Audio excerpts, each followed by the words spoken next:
What I'll be going over is kind of what this model is, its kind of theoretical overview, and pretty much how to use it. So learning objectives is looking at the role of motivational interviewing and helping people change. Whenever you see the acronym MI, or the short form, that's going to be motivational interviewing if you're not familiar. And then I'll go over the basic tools and principles and processes of this. So the focus of this presentation will be on helping people make an initial commitment to change. And this trans-theoretical model provides a template for looking at where someone might be in the process of change. So we can look at pre-contemplation, where someone is not thinking about change at all. If you ask them about change, they'll say no. Contemplation is they're saying, well, maybe I'm going to think about it. And then preparation would be they're actually doing the things. So motivational interviewing is designed to bring someone from a no to a maybe, or especially a maybe to a doing. And it really works in that kind of realm where somebody might be starting to think about change, but it actually helps facilitate the actual action of building their motivation to take steps and to make some changes. So as I was saying before, the therapeutic relationship is something that is very much underappreciated in counseling. We often hear people talking about the technique that you're using. Are you using cognitive behavioral therapy, dialectical behavioral therapy, or some other approach? And we're focused particularly on techniques and models. But if you look at that pie graph, it accounts for 15% of change, according to the research here. And in the therapeutic relationship is that 30% chunk there. And what that is the quality of that relationship accounts for so much of the change. And yet it's something that's often kind of undervalued in favor of looking at specific technique. And now this is a technique, that MI is a technique, but it's a technique designed to enhance that therapeutic relationship and really what accounts for a big chunk of change. The other ones there you see are expectancy factors. So there's a placebo effect. If they expect it's going to help, then it will. And there is a 40%, which is extra therapeutic events like the living situation, other life events outside of the therapeutic relationship that account for a big chunk of change. So what we're focusing on is how to really enhance and maximize that relationship to facilitate the change process. So motivational interviewing is, I guess, metaphorically a lot more like a dance than a wrestling match. Now, when we think about getting someone to change, it's like, I want to make them change. You just want to get in there and just wrestle them to the ground, and I'm going to tell them how it is. And I have all of the techniques and the best advice, but it doesn't really work that way. And so it's more like a dance that you do with someone in collaboration with that person. And we'll kind of get more into that, but this is kind of the metaphorical arrangement here. If you don't like this metaphor, here's another one. So if it's the finger trap, you pull harder and it gets tighter. This metaphor is from acceptance and commitment therapy, used to look at fighting with your unhelpful thoughts. Like if you have an unhelpful thought, like, I'm not enough, and you're like, I can't think that, then you're going to think that more because you're focusing on it. You get in that kind of relationship with it.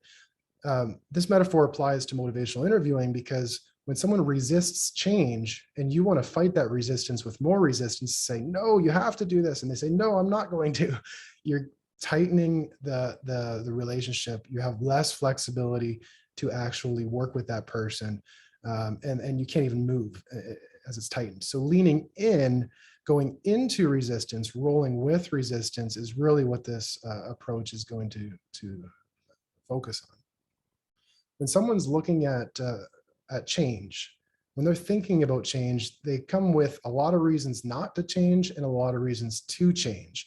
And they're often kind of right in the middle there in that motivational seesaw, which you can call ambivalence. And so people don't present in one way where they're kind of all this or all that. They're kind of complex systems where that can want two things at the same time, often at very high levels. And so they could really want to change and really be stuck in this pattern at the same time. And to recognize that people present with ambivalence. And when someone presents this way, it's so tempting to go in and just strike away their reasons not to change, become the superhero, and then kind of stomp on their reasons and tell them, these are your reasons to change because X, Y, Z. You should do it because of this. And we really want to just give them those reasons. And when we do that, again, that's that resistance dynamic that it gets further facilitated. It's more frustration for both people. And so this approach is fundamentally humanistic. It's based in the work of Carl Rogers. And he says this here, in my early professional years, I was asking the question, how can I treat or cure or change this person? Now I would rephrase the question in this way. How can I provide a relationship which this person may use for his own personal growth? So it's coming out of a fixing mentality and into a kind of a way of being mentality, very person-centered. And Thomas Gordon came up with all these conversational roadblocks. He was a peer of Carl Rogers, this humanistic approach. And he comes up with this list of conversational roadblocks. And so one of them is ordering. You have to do X, Y, and Z. If you hear the word have to or something like that, it's one of these roadblocks. Warning, if you don't do this, then something bad's going to happen.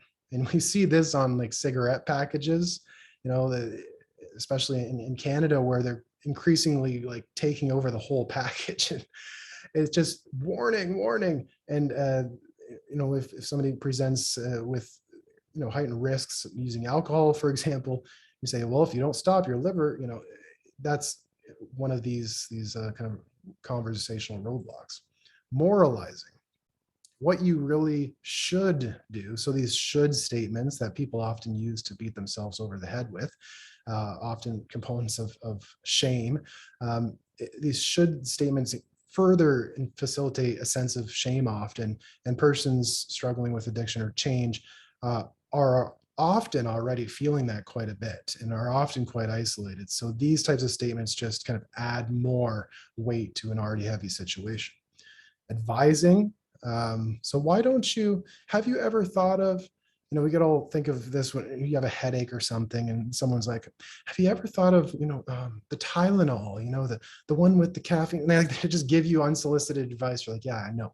And so that's kind of, have you ever tried this? Unsolicited. Using logic. Well, you would think logic is useful, but, again, with those cigarette packages, the facts are, 25% of people who X, Y, and Z. And so we're emotional beings fundamentally, and the facts, often are not persuasive enough in this way to change our behavior. We can know all of the right things, but not do them. Criticizing. You have nobody to blame but yourself. Bad. Another version of that kind of shaming. Praising. Now, this one is unique because you wouldn't expect that praise is a necessarily negative thing, and well, it often can be. So I think you did exactly the right thing there. Can actually be a roadblock, because if you are praising someone, then in a way it puts you in a position to then not praise them. If that's the right thing, oh no, and then they start thinking, oh, if I didn't do that, then I'd be doing the wrong thing. So it's like a judgmental thing. Now, there are ways that you can offer kind of validation, which are not necessarily praise oriented, and we'll talk about that going forward in some of the tools. Labeling, you are an alcoholic. You need to change because you're an alcoholic. Now, if somebody uses that label for themselves, that's completely different. In 12-step approaches, people often feel empowered to identify as an alcoholic. Now, if they present and they say that they identify that way, then that's different. But to give somebody that label, often, again, another roadblock. Analyzing. This is what your problem is. You had this thing in childhood, and this is your problem. Like in a very direct kind of diagnostic, analytical way. Sometimes people can feel very judged in that sense, or just not understood if it's kind of not accurate. Reassurance. Don't worry, look on the bright side. It's all going to work out. This is a way to kind of minimize a situation. Often if people are uncomfortable talking about an area, they're going to kind of go to minimizing it through these statements. The other person, again, doesn't feel heard, feels dismissed, the problem minimized. Questioning. Well, why didn't you try? Or why didn't you do that? And it's almost making them feel like, oh, maybe you think I'm too stupid to try this.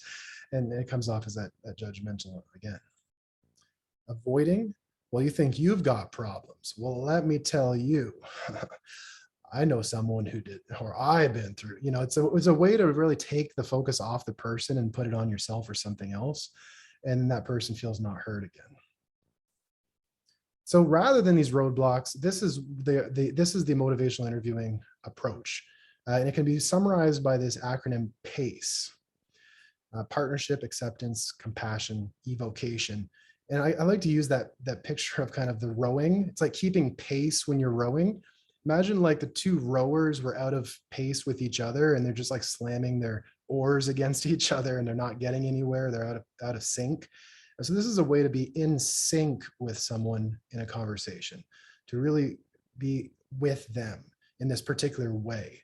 And most of motivational interviewing is a way of being more than the technique. And there is technique, but if you don't have this down, then none of the technique matters. You can do technique in a way that's completely out of sync and it just doesn't click. So partnership is kind of viewing the helping relationship as you're partnering with them, almost like a travel agent. You don't go to the travel agent and say, I want to go on a trip. And they're like, well, I think you should go here. You know what? Let me book it for you. Let's do it. You partner with them.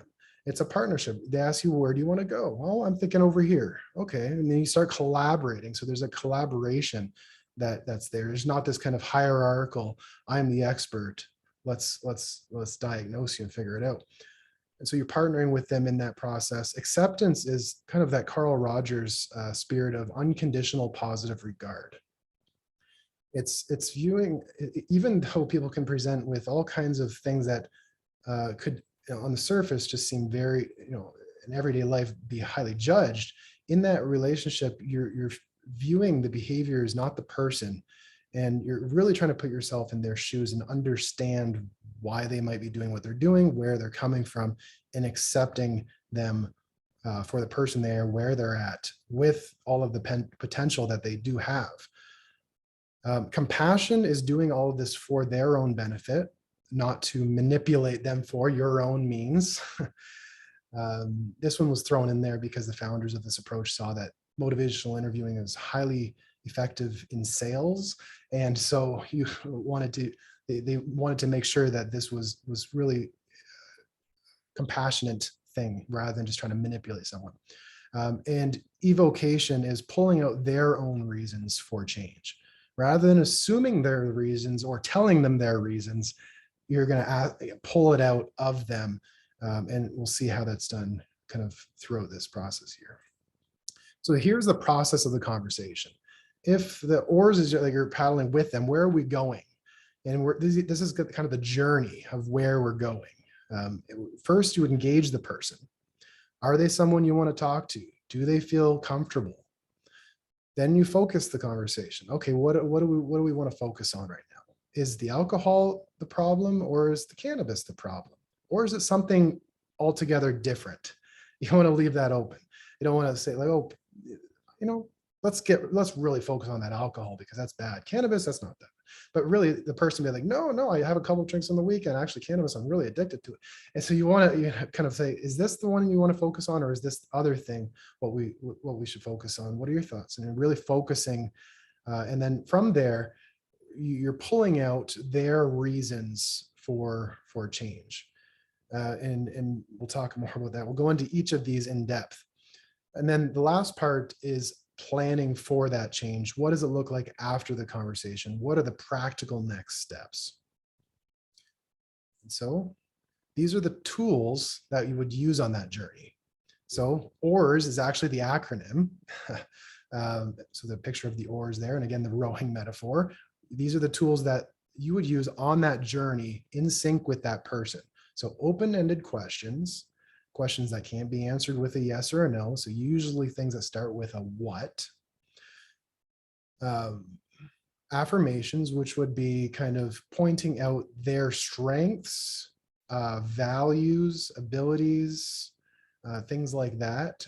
So it's a way to validate the person without kind of being like a praise cheerleader, like good job. It's very specifically reflecting back what you're seeing in them as strengths and values in that regard. Reflections are statements summarizing or paraphrasing what you're hearing, but in your own words. And most of motivational interviewing is exactly this. It's mostly reflective listening.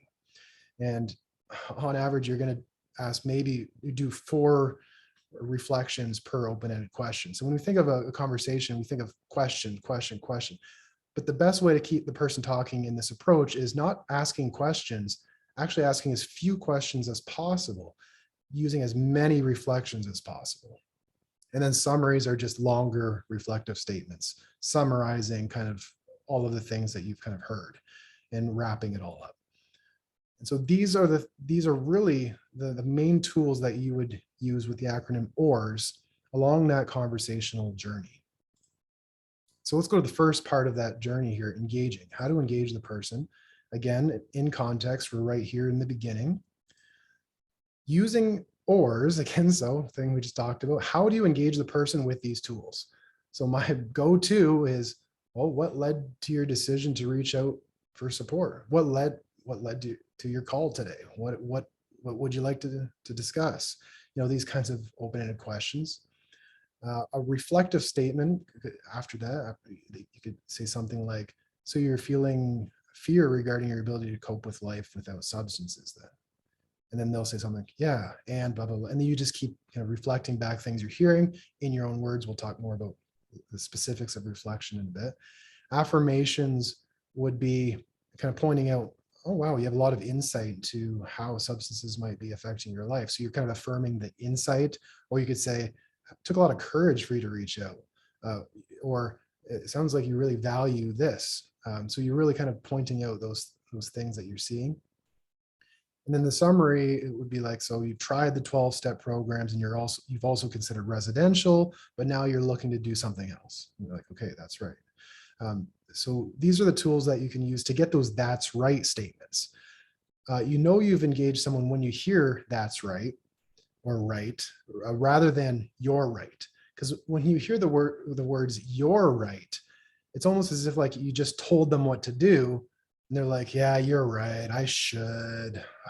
I know I should. You're right. Versus that's right, which is more of a, that's right. And so the first version, you're right, the person feels disconnected, judged, kind of more like distraught.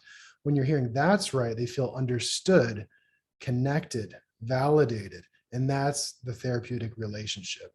And so the more they feel that, that's when you know you've really engaged someone, when they're really saying those that's right, and they keep going and they keep going, their kind of enthusiasm starts to build.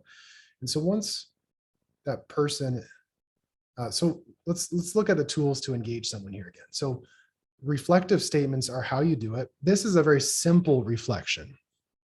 The person says, I feel guilty about my drinking because I often drink too much. And you say, so the drinking is causing some guilt. Sure, you can say that. It's all right. But in a way, it can often come off as very obviously just kind of saying what the person just said, and it sounds like you're not even listening. And there's an old stereotype in therapy that, you know, it's this one here. Did you realize your chair is on fire? The therapist says, I hear you saying my chair is on fire. You know, it's like that fake listening. And so what we want to do is not do this. And so complex reflections are really the bulk of it. If possible, complex reflections are like gold standard. The more you do this, throughout the whole process, the better. And what it is reflecting the implicit meaning of what is being said rather than just the words that are being said. For example, When it comes to drinking, I find it difficult to control myself. And you say, and you're looking to gain back some control. The person said, yeah, I miss the way things were before I started drinking. And you say, spending time, so spending quality time with the ones that matter. And now you're not just making the stuff up, you're pulling it from other parts of the conversation. So maybe earlier on, they said something like their family is really important to them, they lost contact. And so you're kind of doing a callback to something that's important to them that they had said previously. You're really stating the implicit meaning of the things that they're saying, pointing, or you can even reflect back emotion. So they're not saying, I'm angry, but the way they're saying it is like, and things never change. And so you say something like, and you're really frustrated because it's just kind of in a rut. And so they didn't necessarily say that, but you're really kind of extending the meaning of what they're saying.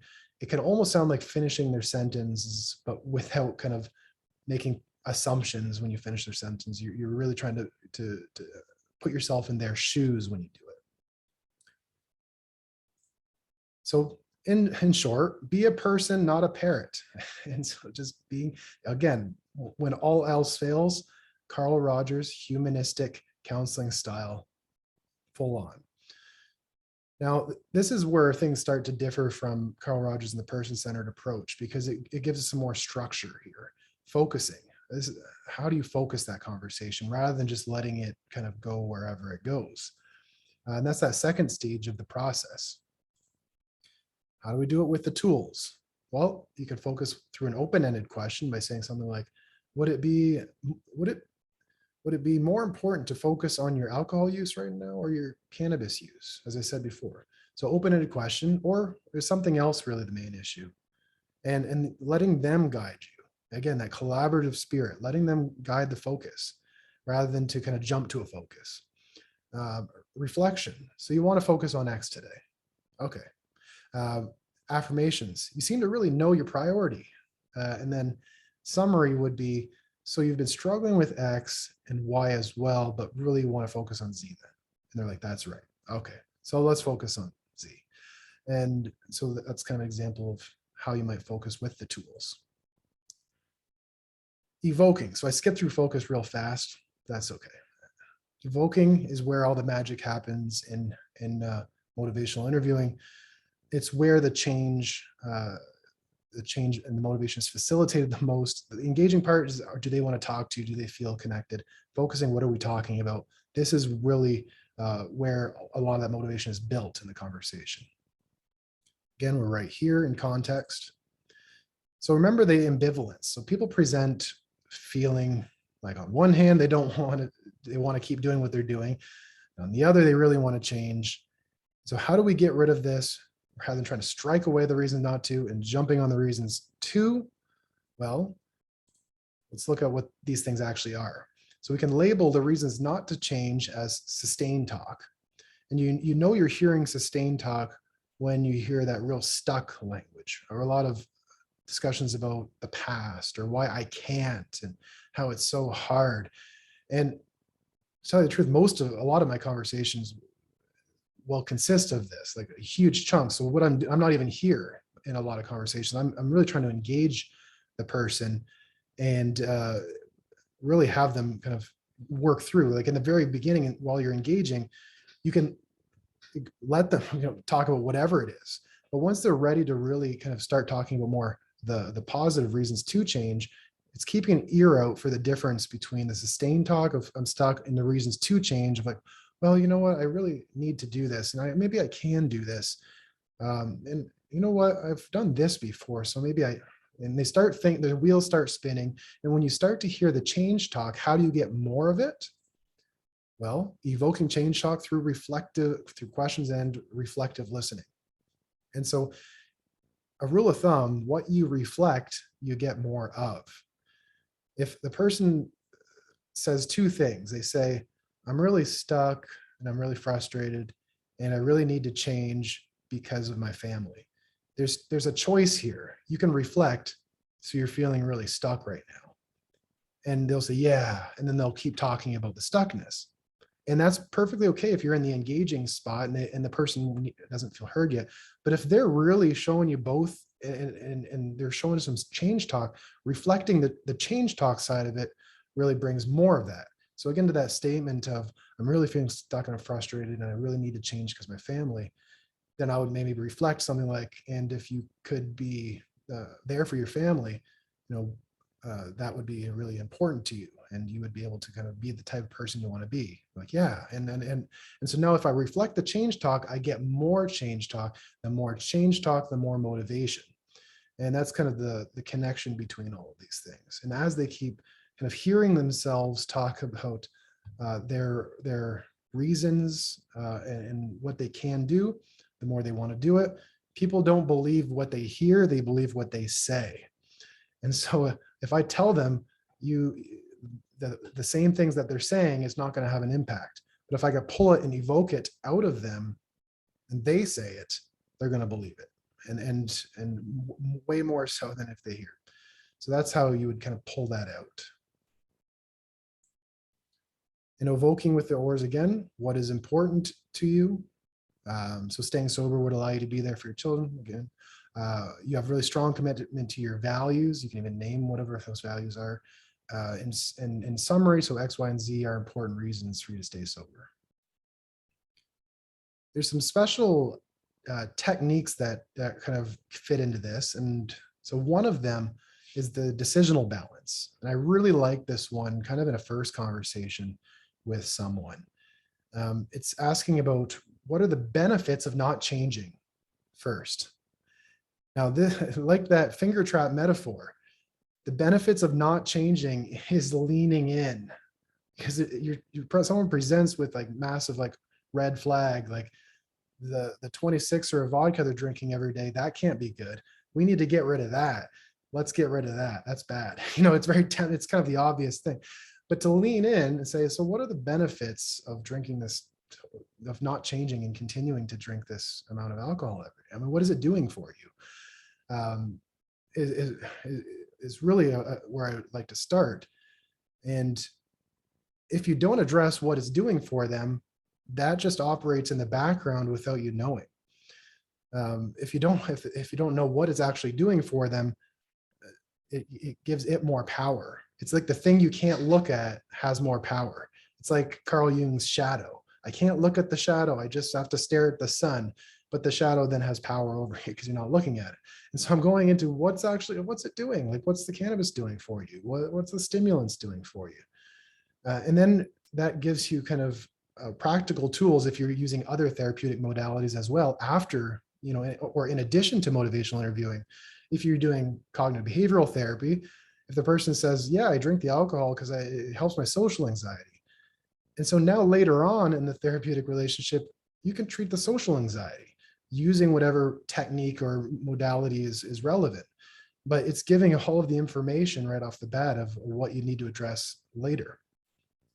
What are the drawbacks of changing? So what are the benefits of staying the same? And what's the drawbacks of making a change? Again, that leaning in, because it's difficult to ask these types of questions, because it's like, is it going to enable them to want to do it more? Because we're talking about how hard it is to change. But sometimes they'll say, well, because it's going to take a lot of effort or whatever it is. But once they've kind of gotten all this stuff on the table, this next part, they're able to see the full picture of what the change is going to be.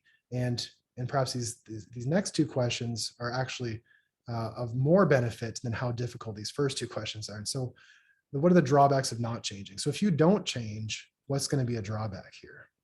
Well, I can lose everything. I can lose my house, all my money, my job. And so as they get talking about all of the drawbacks of not changing, and then to the benefits of changing, what could your life be like actually if you did make this change? Let's take alcohol out of the equation. What's your day look like? And now they're just kind of talking about all of these positive elements, and this is the change talk right here. But in order to get to this, it's starting with the first stuff. And now once they've talked about all four of these areas, they're like, oh wow, is it even worth it now? Interesting. And their wheels are spinning again. So that's a way to kind of evoke. Another special technique here would be the readiness ruler. So very simply, and I don't use this a whole lot, but every now and then it just kind of fits. It's not an assessment. The number is completely irrelevant of whatever they say, unless it's a 1. And now, if I knew the answer was going to be a 1, I probably wouldn't even ask this question. I'd probably go back to engaging the person, doing other things. But it's asking, on a scale of 1 to 10, how ready are you to change? 1 being not ready, 10 being very ready. And so if they say something like, well, I'm kind of at a 6, you would ask them, okay, so you're at a 6. What makes you a 6 rather than a 1? Now, by the way that question is framed, they have to answer with change talk. So, okay, I'm not at a 1 because, well, I've already done that. Therefore, I feel capable enough to do this. I do have this kind of support, so that's good. And so they're talking about all of the reasons to change, and it's just by asking it backwards that way, it evokes change talk. Now, if you wanted to move into planning, you would ask, well, how do we get from a 6 to a 7?